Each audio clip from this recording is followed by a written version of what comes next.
पूरी दुनिया में पक्षियों की 10,000 से भी ज्यादा प्रजातियों पाई जाती है। सभी के वही 2 पंजे, 2 पंख और एक गर्दन होती है। लेकिन इन्हीं में से एक ऐसा पक्षी है जिसकी एक अलग ही पहचान है, जो आसमान का सीना चीर के हजारों मीटर ऊपर 120 किलोमीटर प्रति घंटा की रफ्तार से उड़ता है, जो खुद के कई गुना अधिक वजन के शिकार को भी अपने पंजों पे दबोचकर उड़ जाता है। और इसीलिए उसे पक्षियों का राजा कहा जाता है, जिसे हम बाज के नाम से जानते हैं। और एक बाज इतना ऊंचा मुकाम हासिल करता है अपनी ट्रेनिंग और अपनी पुनर्जन्म की वजह से। अगर आप भी इस दुनिया में एक मुकाम हासिल करना चाहते हैं, तो एक बाज को बाज बनने का पूरा सफर आपको जानना बहुत जरूरी है, क्योंकि 25 से 30 की उम्र तक आने के बाद भी लोगों को रिस्क लेने से डर लगता है। लेकिन एक बाज के जीवन की शुरुआत ही रिस्क से होती है।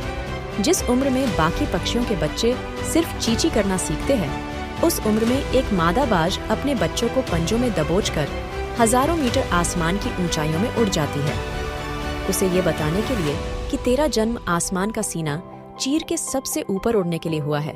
तेरा जन्म पक्षियों का बादशाह बनने के लिए हुआ है। जमीन से हजारों मीटर ऊपर ले जाकर मादा बाज अपने पंजों से उसे छोड़ देती है, और यही से शुरू होती है उसकी हाई रिस्क ट्रेनिंग। वो चूजा जमीन की तरफ तेजी से गिरने लगता है। थोड़ा नीचे आता है तो उसके पंख खुलने लगते हैं। नीचे आते आते वो अपने पंख फड़फड़ाने लगता है। लेकिन वो अभी तक उड़ना नहीं सीखा है। वो जमीन से कुछ ही ऊपर होता है। ऐसा लगता है कि कुछ ही सेकंड में उसका जीवन समाप्त हो जाएगा। लेकिन अचानक एक पंजा उसे अपने गिरफ्त में लेता है और वापस आसमान में उड़ जाता है। वो पंजा होता है उसकी माँ का, जो उसके पीछे उड़ रही थी। उसकी ये ट्रेनिंग तब तक चलती रहती है जब तक वो उड़ना नहीं सीख जाता है। इतनी हाई रिस्क ट्रेनिंग होने के बाद इस दुनिया को एक बाज मिलता है।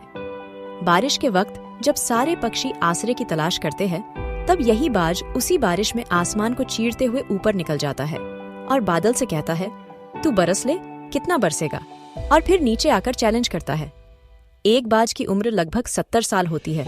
जब वह 40 साल का होता है, तब एक परेशानी उसकी जिंदगी में मौत बनकर आती है, जो आपकी परेशानियों की तुलना में बहुत बड़ी होती है।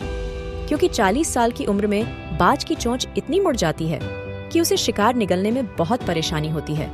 उसके पंख भारी हो जाते हैं, छाती से चिपकने लगते हैं, जिससे उड़ना बहुत मुश्किल हो जाता है। उसके पंजे लंबे और लचीले हो जाते हैं, जिससे वो शिकार को सही से नहीं पकड़ पाता। अब उस बाज के पास सिर्फ 3 रास्ते होते हैं। 1, वो अपने शरीर त्याग सकता है। 2, गिद्ध की तरह छोड़े हुए भोजन पे निर्भर हो जाए। और 3, सबसे कठिन और पीड़ादायक रास्ता अपने आप को पुनः स्थापित कर फिर से आसमान का सीना चीर कर उड़ने का। और वो इसी तीसरे रास्ते को चुनता है और अपने पास के सबसे ऊंची चोटी पे पहुंच जाता है। वहां पर अपना घोंसला बनाता है और फिर शुरू होता है परेशानियों को जड़ से उखाड़कर आसमान में उड़ने का सफर। वह अपनी चोंच को एक चट्टान पर मार मार कर तोड़ देता है, लहूलुहान हो जाता है और इंतजार करता है नई चोंच के आने का।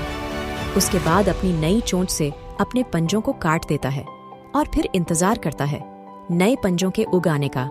उसके बाद वह अपने एक एक पंख को अपने शरीर से अलग करता है और फिर इंतजार करता है नए पंख उगाने का।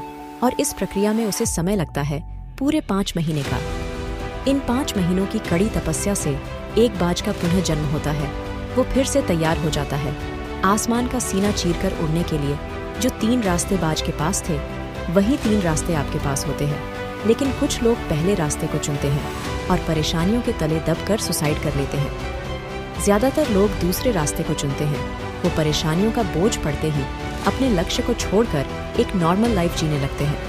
और कुछ वो लोग भी होते हैं जो इस परेशानियों को लात मारकर अपनी मेहनत के दम पर बाज की तरह आसमान की बुलंदियों को छूते हैं। दोस्तों, बाज की यह ट्रेनिंग हमें बहुत बड़ी सीख देती है कि अगर रिस्क लेना पड़े तो लो, कि अपने फील्ड में अपने आप को इतना ट्रेन कर लो कि उस फील्ड में आपसे ऊपर उड़ने के बारे में सोचकर लोगों के पसीने छूट जाए। तभी आप अपने फील्ड के बादशाह कहलाओगे।